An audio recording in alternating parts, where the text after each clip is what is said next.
सर्वसामान्यांच्या हक्काचा आवाज जागर जनस्थान। माननीय अध्यक्षजी, आज आमच्या सगळ्यांकरताच अतिशय आनंदाचा दिवस आहे की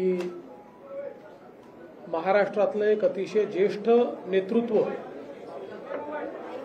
अनेक वर्ष महाराष्ट्र विधानसभा देशाची लोकसभा ज्यांनी गाजवली या गिरीशभाऊ इकडे मागे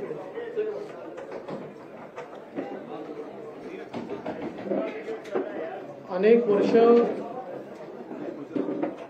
महाराष्ट्राची विधानसभा देशाची लोकसभा ज्यांनी गाजवली,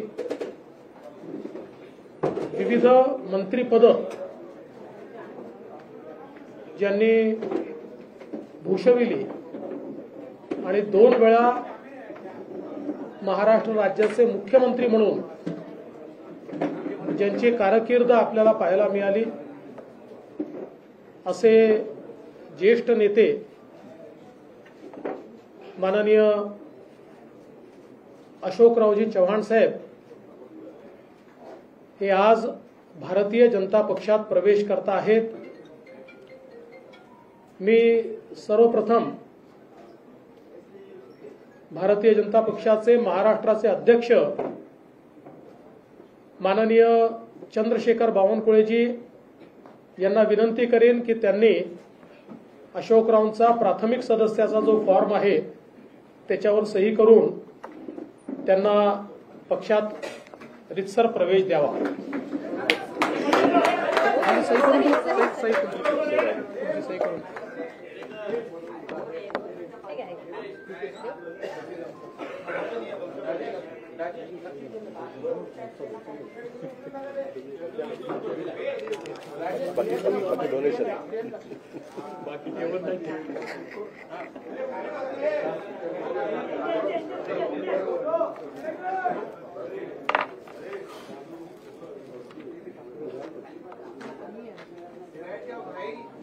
फी पक्षाची फी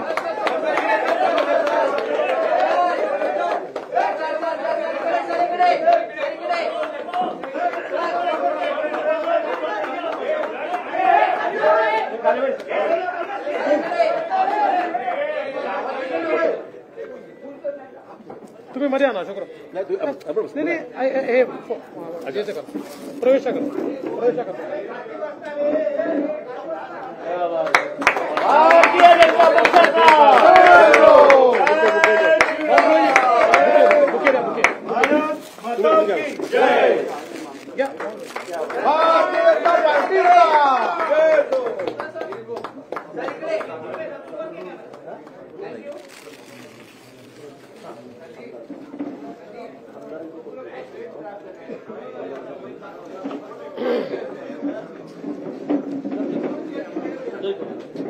माननीय अशोकराव चव्हाण सर, अमर राजूरकर आहेत। हो, अमर राजूरकरजींचा देखील माजी आमदार या ठिकाणी प्रवेश होत आहे। अमर राजूरकरजी आपल्याला माहिती आहे नांदेडचे आहेत, माजी आमदार आहेत, विधान परिषदेचे सदस्य राहिले आहेत आणि नांदेड जिल्ह्यामध्ये एक अतिशय निष्ठावंत अशा प्रकारचे पदाधिकारी म्हणून वर्षानुवर्ष त्यांनी काम केलं आहे।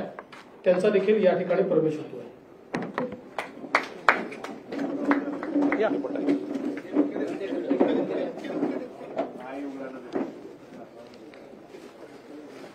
भारत माता की जय, भारतीय जनता पक्षाचा जय हो।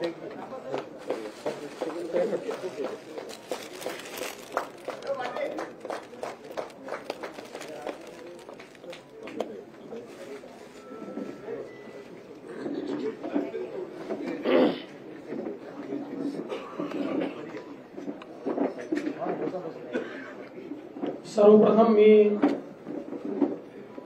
भारतीय जनता पक्षामध्ये माननीय अशोकराव चव्हाण साहेब, अमर राजूरकरजी यांचं मनपूर्वक स्वागत करतो आणि निश्चितच त्यांच्यासारख्या ज्येष्ठ नेत्याच्या प्रवेशामुळे महाराष्ट्रामध्ये भारतीय जनता पक्षाची आणि महायुतीची शक्ती ही भक्कम झाली आहे, ती वाढली आहे, याबद्दल आमच्या कोणाच्याही मनात शंका नाही. आज आपण पाहतोय की देशभरामध्ये माननीय प्रधानमंत्री मोदीजी यांनी ज्या प्रकारे भारताला विकसित करण्याचं स्वप्न पूर्णत्वाकडे नेण्याचं काम सुरू केलं आणि जो बदल, जे परिवर्तन भारतामध्ये दिसायला लागलं, त्यामुळे देशभरातल्या अनेक चांगल्या नेत्यांना आपणही देशाच्या मुख्य प्रवाहामध्ये काम करावं, मोदीजींसारख्या एका मजबूत नेतृत्वासोबत काम करावं, मोदीजींचा जो देशाला पुढे नेण्याचा हा प्रयत्न आहे, या प्रयत्नामध्ये आपणही वाटा उचलावा, अशा प्रकारचा विचार अनेक नेत्यांमध्ये त्या ठिकाणी आला. आणि त्यातलं एक प्रमुख नेतृत्व म्हणून माननीय अशोकराव चव्हाणांकडे आपण बघू शकतो. अशोकरावांनी भारतीय जनता पक्षामध्ये बिनशर्त प्रवेश केला. त्यांनी केवळ एवढंच सांगितलं की विकासाच्या मुख्य धारेमध्ये योगदान देण्याची संधी मला द्या, बाकी मला पदाची कुठली अपेक्षा नाही, लालसा नाही. आणि आम्हाला अतिशय आनंद आहे. आज खरं म्हणजे त्यांचा प्रवेश झालाय, अमर राजूरकरजींचा प्रवेश झालाय, पण लवकरच हजारो कार्यकर्ते आणि नेते यांच्या प्रवेशाचा कार्यक्रम देखील आम्ही निश्चितपणे आयोजित करू. महाराष्ट्रामध्ये येत्या लोकसभेच्या निवडणुकीमध्ये त्यांच्या प्रवेशामुळे महाराष्ट्रात आणि विशेषतः मराठवाड्यात आमच्या महायुतीला एक विशेष बळ मिळेल आणि आम्हाला निश्चित त्याचा फायदा होईल, हा मला विश्वास आहे. मी पुन्हा एकदा आमच्या सगळ्यांच्या वतीने त्यांचं मनपूर्वक स्वागत करतो आणि माननीय अशोकरावांना बोलण्याची विनंती करण्याच्या आधी समोरून इशारे येत आहेत की हिंदीत देखील बोला. आणि अशोकरावांचा प्रवेश हा राष्ट्रीय बातमी असल्यामुळे मी हिंदीत देखील बोलतो. आज हम सभी के लिए बहुत हर्ष की बात है कि महाराष्ट्र के एक बड़े ही कद्दावर नेता, जो कई बार महाराष्ट्र की विधानसभा में, देश के लोकसभा में चुनकर आए, अलग अलग विभागों के मंत्री के रूप में काम किया, महाराष्ट्र में 2 बार मुख्यमंत्री के रूप में काम किया, ऐसे अशोकराव जी चौहान सर, इन्होंने भारतीय जनता पार्टी में प्रवेश किया है. और अभी अभी हमारे प्रदेश अध्यक्ष बावनकुळे जी ने उनको पार्टी का प्राइमरी मेंबर, उनको पार्टी की प्राइमरी मेंबरशिप देकर और उनका ससम्मान भारतीय जनता पार्टी में प्रवेश लिया है. हमारे लिए बहुत हर्ष की बात है, क्योंकि आज हम सभी लोग देखते हैं कि पूरे देश में मोदी जी ने जिस प्रकार का विकास का कार्य किया है और जिस प्रकार से भारत का चेहरा और चित्र बदला है, इससे प्रभावित होकर कई पार्टियों के बड़े बड़े नेता जो है, इनको भी ये लगता है कि देश की इस विकास की राह में हम भी मोदी जी के साथ अपना योगदान दें. और इसी के चलते कई कद्दावर नेता भारतीय जनता पार्टी में आ रहे हैं. और महाराष्ट्र में हमारे लिए बहुत सौभाग्य की बात है कि अशोकराव चौहान जी जैसे एक कद्दावर नेता ने भारतीय जनता पार्टी में प्रवेश किया है. और जब हमारी उनसे चर्चा हुई, उस समय उन्होंने बहुत स्पष्ट रूप से कहा कि मैं बड़े से बड़े पद पर रहा हूं, इसलिए मेरे लिए पद कोई मायने नहीं रखता, मैं देश की मुख्य धारा में मोदी जी के साथ योगदान देना चाहता हूं और इसलिए भारतीय जनता पार्टी में मैं प्रवेश कर रहा हूं. तो हम सभी की ओर से हम उनका स्वागत करते हैं. उन्होंने कांग्रेस पार्टी का भी इस्तीफा दिया है और वे विधायक पद पर चुनकर आए थे, उस पद का भी उन्होंने इस्तीफा दिया है और उसके बाद फॉर्मली भारतीय जनता पार्टी को उन्होंने ज्वाइन किया है। आज उनके साथ पूर्व विधायक अमर राजूरकर जी ज्वाइन हुए हैं और भविष्य में बहुत बड़े पैमाने पर उनके साथ देने वाले, उनके प्रभाव से राजनीति करने वाले ऐसे कई कद्दावर नेता और कार्यकर्ता भी भारतीय जनता पार्टी में प्रवेश करेंगे। मैं ऐसा मानता हूं कि उनके प्रवेश के कारण महाराष्ट्र में और विशेष रूप से मराठवाड़ा में भारतीय जनता पार्टी और हमारी जो महायुति है इसको निश्चित रूप से फायदा होगा। मैं उनका फिर एक बार बहुत बहुत स्वागत करता हूं, अभिनंदन करता हूं और उनसे निवेदन करता हूं कि वे आप सभी को संबोधित करें।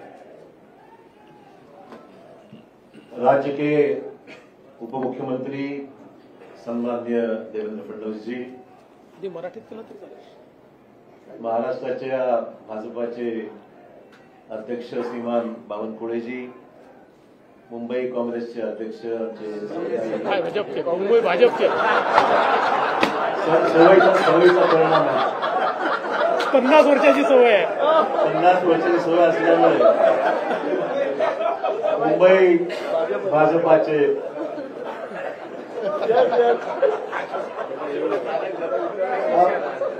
पहिली प्रेस कॉन्फरन्स भाजपाच्या कार्यालयामध्ये होत आहे। तेवढं थोडंसं मला एक्सक्यूज करा, आज पहिला दिवस आहे। कालच राजीनामा दिल्यामुळे एकदम स्विच ओव्हर थोडासा, परंतु आमचे मित्र भाजपाचे मुंबईचे अध्यक्ष आशिष शेलारजी, खासदार प्रताप पाटील, आमचे पालकमंत्री गिरीश महाजन, लातूरचे आमचे खासदारजी, ज्यांनी आमचे या ठिकाणी उपस्थित असलेले अमर राजूरकरजी आणि सर्व विधान परिषदेतील आमचे नेते आणि सर्व आमचे सहकारी उपस्थित पत्रकार बंधू भगिनी आणि सहकारी मित्रांनो, सर्वप्रथम मी देशाचे प्रधानमंत्री श्री नरेंद्र मोदीजी, देशाचे गृहमंत्री अमित शाह साहेब, भाजपाचे राष्ट्रीय अध्यक्ष जे.पी. नड्डाजी, त्याचबरोबर उपमुख्यमंत्री देवेंद्र फडणवीसजी, बावनकुळेजी, आशिष शेलारजी आणि भाजपाचे असंख्य इथे चाहते, ज्यांनी मनापासून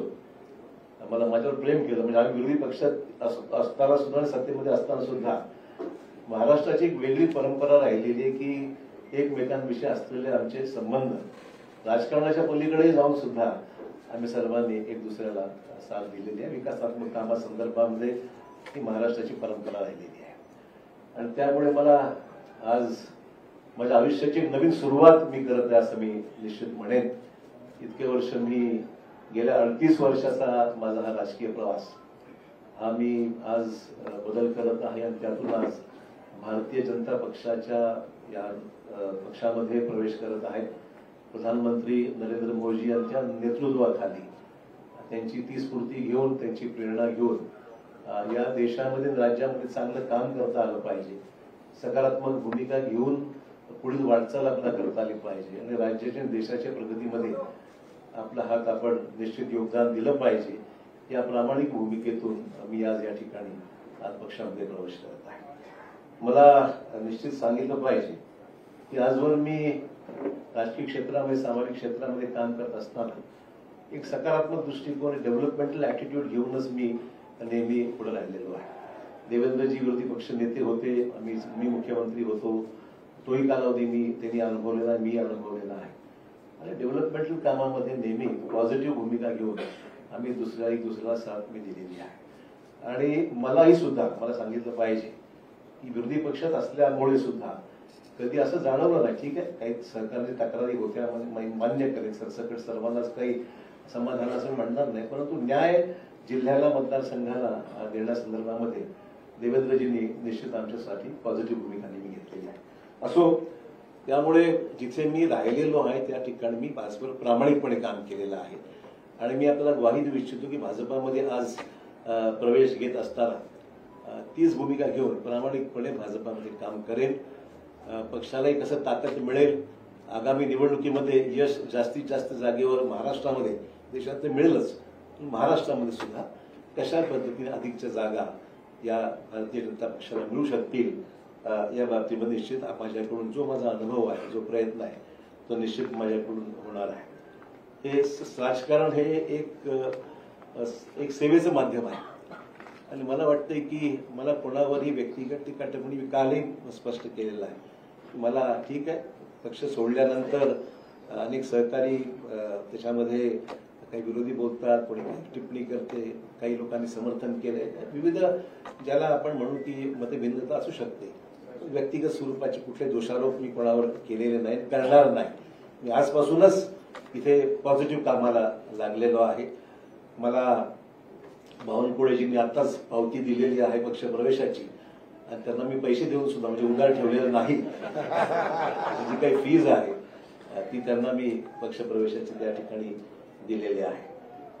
आपल्याला माहिती की प्रधानमंत्र्यांनी सबका साथ सबका विकास हे ब्रीदवाक्य घेऊन या देशामध्ये अनेक महत्वपूर्ण पैलू विकासाच्या संदर्भातले देशाभरात आपण पाहतोय की मोठ्या प्रमाणावर जे इम्प्रेस आम्ही झालेलो आहोत. आम्ही म्हणजे मला सांगायला हरकत नाही, आम्ही विरोधी पक्षात असताना सुद्धा कधीही व्यक्तिगत स्वरूपाचे दोषारोप एकमेकांवर कधी केले, मी तरी कोणावर केले नाही. आणि जे चांगलं काम झालं, आमच्या काळात जे चांगलं काम झालं त्याची प्रशंसा देवेंद्र भाऊंनी वेळोवेळी केली. आम्ही सुद्धा त्यांच्या विद्यमान सरकारने जे चांगलं काम होत आहे त्याची प्रशंसा आम्ही सुद्धा केलेली आहे. कधी वेळेवर आमच्यावर टीका होते की तुम्ही फार माइल्ड आहात, तुम्ही काही टीका विरोधी पक्षावर करत नाही किंवा सत्ताधारी पक्षावर करत नाही. हेतू तो नाही आहे. महाराष्ट्राची जी परंपरा आहे, जी सभागृहामध्ये एकमेकाविषयी असलेली जी भूमिका असते विरोधी म्हणून, ती प्रामाणिकपणे विरोधात असतात केलेलीच आहे. परंतु सभागृहाच्या बाहेर मात्र व्यक्तिगत ते जाऊन पॉलिटिकलच्या पलीकडे जाऊन महाराष्ट्राने पाहिलेलं आहे. महाराष्ट्राच्या या विधिमंडळामध्ये अनेक दिग्गज आम्ही पाहिलेले आहेत आणि त्या दिग्गजांचे संबंध सभागृहात जरी कटुता काही ठिकाणी आली असेल पण सभागृहाच्या बाहेर मात्र एकमेकांविषयी आदर बाळगूनच जी भूमिका वटवायची असतील, पक्षी धोरणं असतील, कामासंदर्भातल्या अपेक्षा असतील, ती सर्वांनीच राबवलेली. मला वाटतं ती परंपरा महाराष्ट्रात कायम राहावी अशा प्रकारची निश्चित आम्हा सर्वांची मैत्री भूमिका निश्चित राहणार आहे. एक नवीन सुरुवात भारतीय जनता पक्षाची जी काही ध्येय धोरणं आहेत त्या पद्धतीने निश्चितच काम केलं जाईल. पक्षाच्या भूमिकेतून जे आदेश पक्ष मला देईल, उपमुख्यमंत्री देवेंद्र फडणवीस सांगतील त्या पद्धतीने निश्चित आगामी काळामध्ये काम करण्याचा माझा मानस आहे. कुठली मागणी मी त्यांच्याकडे मी केलेली नाही. जे मला त्या ठिकाणी सांगितलं जाईल त्याप्रमाणे निश्चित मी काम करेल. माझ्या आधीच्या पक्षातील माझ्या सहकार्याचे मी आभार मानतो. या निमित्ताने इतके वर्ष आम्ही एकत्र राहिलो. ठीक आहे, हा माझा व्यक्तिगत निर्णय होता, मला कोणी जाणून सांगितलं नाही आणि मी शेवटपर्यंत, लोक म्हणतात कालपर्यंत तुम्ही पक्षाकडे तिथे बसला होता आणि अचानक तुम्ही स्विच ओव्हर झाला. म्हणलं शेवटच्या क्षणापर्यंत मी जिथं आहे ते काम मी केलेलं आहे आणि आज जेव्हा गेलो तेव्हाच मी मग त्यानंतर माझी भूमिका मी या ठिकाणी स्पष्ट केली आहे. त्यामुळे मित्र बस एवढंच या निमित्ताने मला सांगायचं. मी अधिक काही याच्यावर आज तरी भाष्य करणार नाही. मी सुद्धा या पक्षात नवीनच आहे, त्यामुळे सगळ्याच गोष्टीवर आज काही बोलण्यापेक्षा निश्चित योग्य वेळी मैं आज भारतीय जनता पार्टी में यहाँ पर मैंने प्रवेश लिया है और मैं आभार मानना चाहूंगा देश के प्रधानमंत्री श्री नरेंद्र मोदी जी का, फिर देश के सम्माननीय गृहमंत्री अमित भाई शाह जी का, राष्ट्रीय अध्यक्ष जेपी नड्डा जी का, देवेंद्र फडणवीस जी का, बावनकुळे जी का, आशीष शेलार जी का, सभी नेता जो मेरे साथ में बैठे हुए, मेरे नांदेड़ से आए हुए हमारे सहयोगी अमर राजूरकर जो एमएलसी रह चुके हैं वो भी आए हुए हैं, उनका भी प्रवेश आज हुआ है. मैं आभार मानूंगा भारतीय जनता पक्ष के नेतृत्व की, उन्होंने मुझे आज ये मौका भारतीय जनता पार्टी में आने न्योता दिया और काम करने की यहाँ पर मुझे यहाँ पर संधि दी है, एक मौका दिया है, उसलिए मैं उनका दिल से शुक्रिया अदा करता हूँ. सार्वजनिक जीवन में काम करते हुए एक पॉजिटिव एटीट्यूड लेके, डेवलपमेंटल एटीट्यूड लेके आने वाले समय में काम करने की भूमिका मेरी है, पहले भी रह चुकी है और आज भी मैं जो आया हूँ इस नए क्षेत्र में नई शुरुआत जब कर रहा हूँ तो मैं इसी डेवलपमेंट, प्रधानमंत्री जी को जो सबका साथ सबका विकास ये भूमिका लेकर प्रधानमंत्री जो पूरे देश भर में जिन्होंने नेशनल इंटरनेशनल लेवल पे एक अलग अपनी छवि बनाकर एक अच्छा काम करके दिखाया है, निश्चित तौर पर इम्प्रेस हूँ, निश्चित रूप से इम्प्रेस हूँ मैं। इसमें कोई अलग भूमिका नहीं है। जो अच्छा होता है तो अच्छा ही बोलना चाहिए, जो खराब है तो कभी शिकायत भी हमने की है तो मैं ना नहीं बोलूंगा। आज जब हम देख रहे हैं कि देश के सामने कई चुनौतियां हैं, तो चुनौतियों के साथ साथ डेवलपमेंट भी जिस रफ्तार से इस देश में हो रहा है, हम सबके लिए बहुत ही प्रशंसनीय है। और आने वाले समय में हम सब साथी मिलकर देश में एक पक्की मजबूर भाजपा की सरकार लाने का हमारा प्रयास निश्चित तौर पर रहेगा। बस इससे ज्यादा मैं आपका वक्त नहीं लूंगा और मैं आप सबका आभारी हूँ। एक नई शुरुआत है, कुछ गलतियां छोटी मोटी होती है तो शुरू संभाल लीजिए।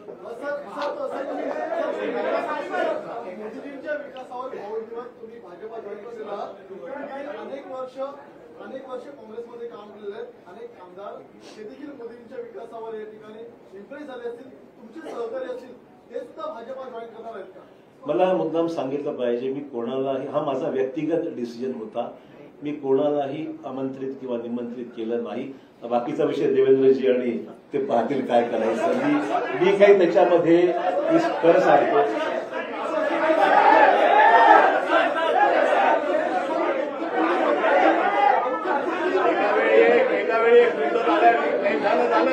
अरे बाबा, हॅलो, अरे शांतपणे असं तुम्ही, तुमच्यापैकी कोण काय बोलताय आम्हाला काही लक्षात येत नाही। आपल्याला जर प्रश्नोत्तर करायचे असतील तर तुम्ही शिस्त पाळली तरच होईल। एका वेळी एक जण एकाने प्रश्न विचारला त्यांनी पुन्हा विचारायचा नाही।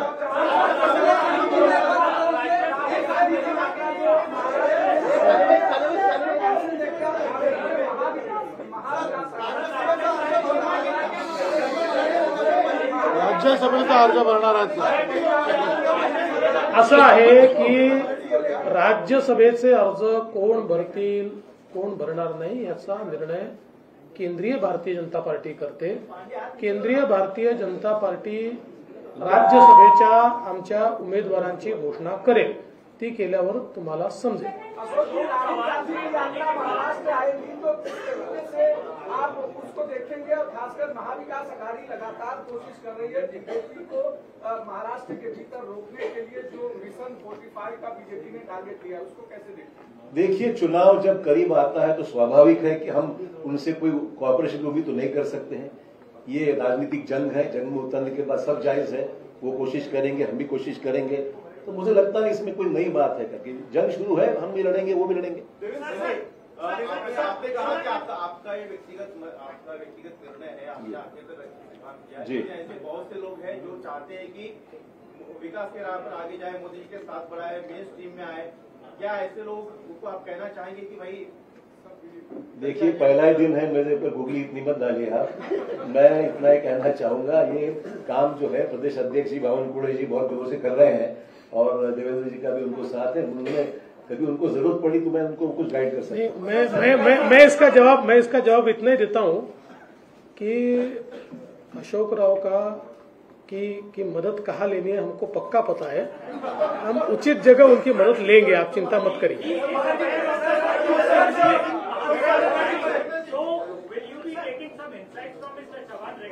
100%। देखिए, उनका केवल महाविकास आघाड़ी ने उनका एक प्रदीर्घ अनुभव रहा है, तो उनके अनुभव का यानी पॉलिटिकल अनुभव का भी और एडमिनिस्ट्रेटिव अनुभव का भी फायदा लेंगे।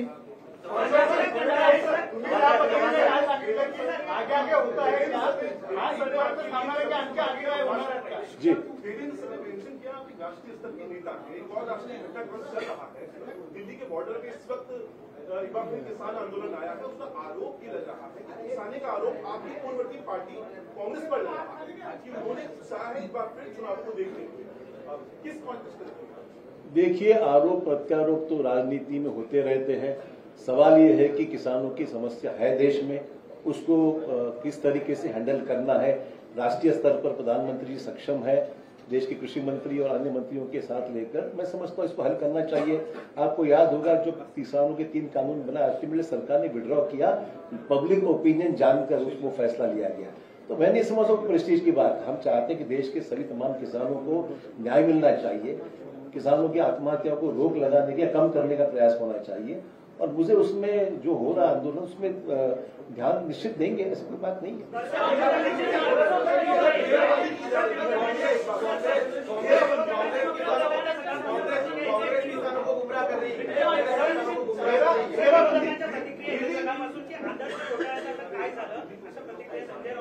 हा उशिरा आला प्रश्न, पहिलाच यायला पाहिजे असं आहे काय?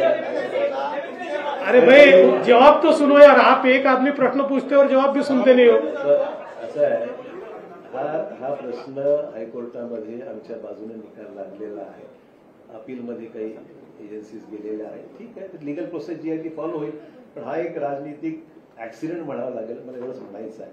आणि I face enough of that. मला वाटतं की फार काही चिंतेचा विषय वाटत नाही.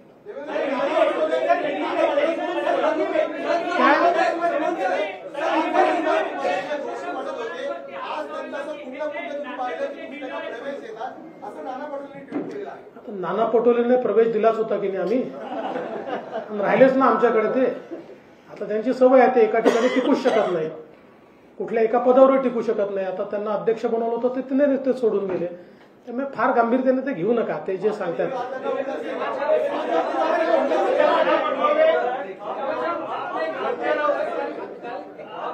पहले तक कांग्रेस में नई बैठक में हिस्सा लिया था, उसके बाद अगले दिन क्या ये रातों रात लिया गया फैसला? नहीं, जरूरी नहीं ऐसा है कि सोच विचार तो चल ही रहा था और मैं देख रहा था अच्छा मुहूर्त है आज का, तो उसने कर दिया उसने. ऐसा कोई जरूरी नहीं कि कोई चीज को कोई रिजल्ट देना चाहिए. जी, और फिर आपने बीजेपी में प्रवेश करने का फैसला लिया जी, तो जो अचानक से इतना सब कर लेना जी, इतना कठिन है, आसान है. और दूसरा चीज, कांग्रेस वाले कह रहे हैं कि पार्टी ने इतना सब कुछ दिया, सब कुछ बनाया, उसके बावजूद आप पार्टी छोड़कर जा रहे हैं, तो ये विश्वासघात है पार्टी. देखिए, मैं ये दो चीजों के लिए अलग जवाब देना चाहूंगा. सबसे पहले तो ये फैसला आसान नहीं था, बिल्कुल कहूंगा. It was a total switch over, change over, और ये करने के लिए काफी विचार विमर्श करना पड़ा. ये मैं जरूर कहूंगा कि it was not easy decision for me. I took it in the interest of the state of Maharashtra, in the interest of my own district, in the interest of the nation. मैं बोला कि कुछ चीजें अच्छी हो रही तो उसमें अपना योगदान होना चाहिए. पॉलिटिकल भले जो भी चीजें हैं, पर let us get involve into the nation building process. इसमें समय लगा है. It was not a one day snap decision, ये मैं कहना चाहूंगा. जहां तक लेट मी कंप्लीट. दूसरा इशू है सर, जरूर पार्टी ने मुझे बहुत कुछ दिया, मैं नहीं मना नहीं कर रहा हूँ, पर ये भी सच है मैंने भी पार्टी के लिए बहुत योगदान दिया, जिसके लिए महाराष्ट्र में कांग्रेस पार्टी को निश्चित ताकत मिली, ये भी कोई डिनाई नहीं कर सकता. तो it was not, I am not, मतलब ये मैं पर्सनली ऑब्लाइज हूँ पार्टी के लिए, मेरे पार्टी की लीडरशिप के लिए मैं ऑब्लाइज हूँ. बट अचानक अगर तुम मेरे बौछार कोई चीज की करते हो जो उचित नहीं है, ठीक है, मैंने फैसला किया इंडिविजुअली, मैंने पार्टी को डैमेज करने की कुछ नहीं किया, तो my own personal decision. But मैंने भी पार्टी में मेरा योगदान क्या है वो मेरी नेशनल पार्टी जानती है. You were not listened by your center leadership. That is what being said, and the state leadership. You were also unhappy with the state leadership. Let's not talk about what has happened. We are switching on to a new system now, so I think it's better we discuss the present system.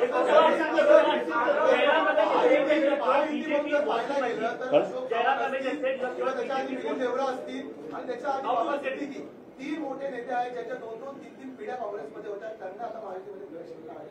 ही परंपरा राखली.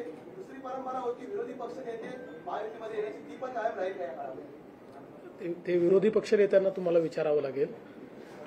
आमचा काही एक मी स्पष्टपणे सांगतो, आम्ही कुठलंही target घेऊन चालत नाहीये. पण ज्या ठिकाणी आम्हाला असं वाटतं की हे नेते आपल्यासोबत येऊ शकतात आणि त्यांच्या येण्यामुळे पक्षालाही फायदा आहे, राज्यालाही फायदा आहे, अशा अनेक नेत्यांची आमची चर्चा चालू असते. त्यांना जर असं वाटलं की नाही मुख्य धारेमध्ये आपण गेलं पाहिजे, मोदीजींसोबत गेलं पाहिजे, तर आमचा म्युच्युअल त्याच्यात तो विचार फायनल होतो आणि त्याच्यानंतर प्रवेश होतो. तर हे खरंच आहे की अजून काही नेते आमच्यासोबत चर्चेमध्ये आहेत. नाही, असं काही यादी वगैरे हा विषय नाही. नाही असा काही 14 आमदार आणणार आणि ते वगैरे हे आकड्यांमध्ये आम्हाला जायचं नाही. मी एवढंच सांगतो की जमिनीशी जुडलेले जे नेते आमच्यासोबत येतील त्यांचं आम्ही स्वागत करू.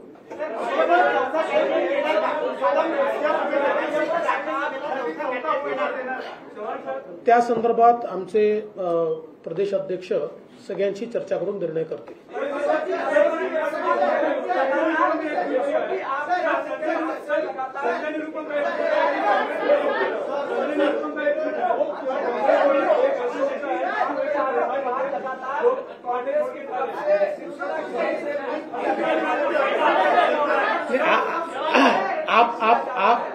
आपने जिनकी बात की मैं उनको अड़चन में नहीं लाना चाहता, पर उनका भी इंतजार है, उनसे हमारी कोई बातचीत नहीं है। पर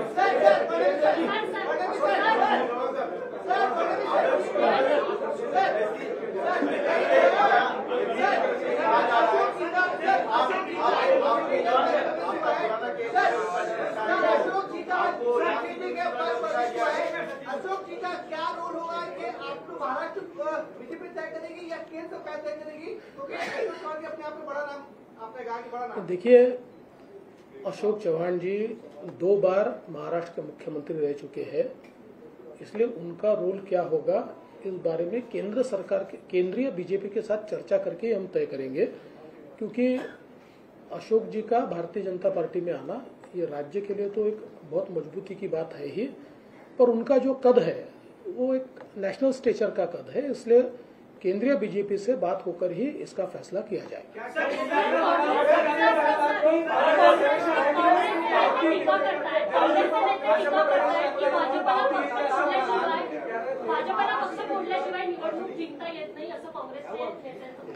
माझा त्यांच्यावर उलटा आरोप असा आहे की त्यांना त्यांचा पक्ष सांभाळता येत नाही, त्यांना त्यांच्या पक्षात नेते सांभाळता येत नाही, त्यांना त्यांच्या पक्षामध्ये मोठ बांधता येत नाही, कारण कोणाचा पायपोस कोणाच्या पायात नाही। आज हे सगळे मोठे नेते इतके वर्षाची त्यांच्या पक्षातली पुण्याई सोडून आमच्यासोबत का येत आहेत, याचं कारण आहे की आज काँग्रेसमध्ये जे वातावरण आहे, आज काँग्रेसमध्ये पार्टी कुठल्या दिशेने चालली आहे हेच कोणाला समजत नाही।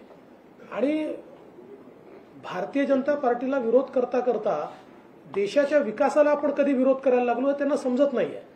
आणि मग जे नेते आहेत, सीझन नेते आहेत, ते ज्यावेळेस दृष्टिक्षेप टाकतात त्यावेळेस त्यांच्या लक्षात येतं की बाबा आपण काय करतोय, आपलं नेतृत्व काय करतंय, तर त्यापेक्षा देशाच्या मुख्य धारेमध्ये आपण गेलं पाहिजे, म्हणून लोक आमच्यासोबत येतात।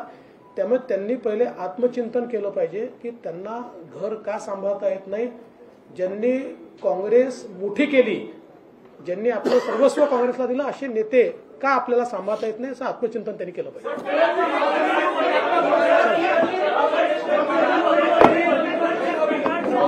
सगळ्यांचे खूप खूप धन्यवाद।